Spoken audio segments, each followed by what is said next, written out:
সালাম আল্লাহ তাআলা দুই জাহানের বাদশা বানিয়ে পাঠিয়েছেন।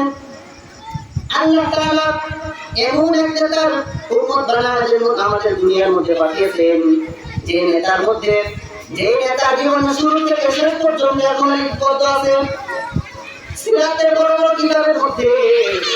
রাসূলের পুরো জীবনটাই লেখা আছে। রাসূল বাল্যকালে কি করেছেন, রাসূল যুবককালে কি করেছেন, রাসূল বৃদ্ধকালে কি করেছেন, যার পাই রূপাই একদম পরিপূর্ণ সারা জীবনটা কিতাবের মধ্যে লিপিবদ্ধ আছে। কিন্তু বর্তমান জামানার মধ্যে আমরা যখন একটা নেতা নির্ধারণ করি, ওই নেতা আমরা কোনো ভাষাভাষি করি না।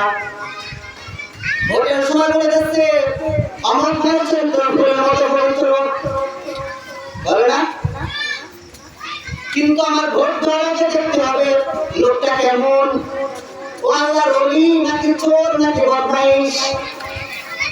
যদি আমি একজন ভালো মানুষকে নেতা বানাই, রাসূলের হাদিসের মধ্যে আছে, রাসূল বলে দিয়েছেন আল মারউ মা মান আহাব্বা, যে ব্যক্তি যাকে মহব্বত করবে, যাকে নেতা বানাবে, কিয়ামতের দিন আইলে তার সঙ্গে তাকে উঠানো হবে।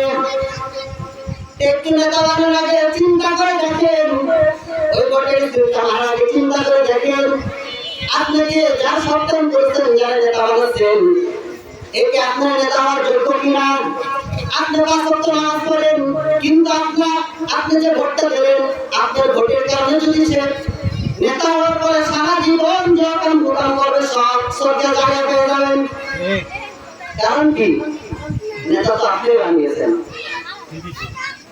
নেতা বানানোর আগে যদি একজন ৫ ওয়াক্ত নামাজ পড়াকে নেতা বানানো যায়, তাহলে সে কখনো